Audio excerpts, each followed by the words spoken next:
সিলেট জেলা bus minibus coach microbus শ্রমিক union raisin নং ২০১৪-১৮ এর অন্তর্ভুক্ত সিলেট জগন্নাথপুর মিনিবাস শ্রমিক উপকমিটির ২০২৫ এবং ২০২৮ ইংরেজি সেশনের ত্রিবার্ষিক নির্বাচনের বেসরকারি ফলাফল নিম্নে ঘোষণা করা হচ্ছে।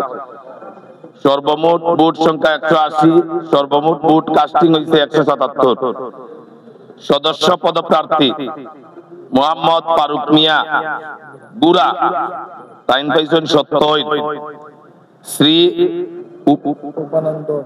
উপানন্দ পাল তান প্রতীক হইল ফুটবল, তাইন ভোট সংখ্যা পাইছেন ১৭। মোহাম্মদ তসর আলী সদস্য পদপ্রার্থী মার্কা হইল মই, তাইন পাইছেন ৭৫। তান্ডে নির্বাচিত ঘোষণা করা হলো। কোষাধ্যক্ষ পদপ্রার্থী মোহাম্মদ আব্দুল শহীদ মোটরসাইকেল ৫৭। মোহাম্মদ তেরাব আলী কোষাধ্যক্ষ ট্রাক গাড়ি ৫৪। মোহাম্মদ ফখরুল ইসলাম কোষাধ্যক্ষ তালাচাবি উনি পাইছেন ৬০। উনারে নির্বাচিত ঘোষণা করা হলো। সাংগঠনিক সম্পাদক পদপ্রার্থী মোহাম্মদ সাদেক মিয়া আতুরি মার্কা ৭৯। মোহাম্মদ হারুন মিয়া সাংগঠনিক সম্পাদক কলস ৮১ ভোট পাইয়া নির্বাচিত হয়েছে। সহ সম্পাদক মোহাম্মদ শাহেদ আহমদ মাসপতি ৪০।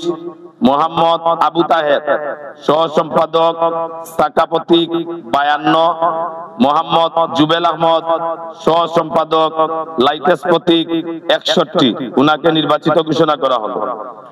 সম্পাদক মোহাম্মদ শাহজাহান আহমদ সম্পাদক পদপ্রার্থী চেয়ার উনি পাইছেন ৭৬। মোহাম্মদ কিরণ মিয়া সম্পাদক পদপ্রার্থী বাইসাইকেল উনি পাইছেন ১০১ ভোট পাইয়া নির্বাচিত হয়েছে। সহসভাপতি মোহাম্মদ জামাল আহমদ বাসগাড়ি ৬৬। সহসভাপতি মোহাম্মদ আব্দুল শহীদ সিলিং ফ্যান তাইন পাইছেন ৯৯। তান্ডে নির্বাচিত ঘোষণা করা হলো। এবং সভাপতি পদপ্রার্থী মোহাম্মদ সোনু মিয়া আম প্রতীক মিয়া বিনা প্রতিদ্বন্দ্বিতায় তাই নির্বাচিত হয়েছে।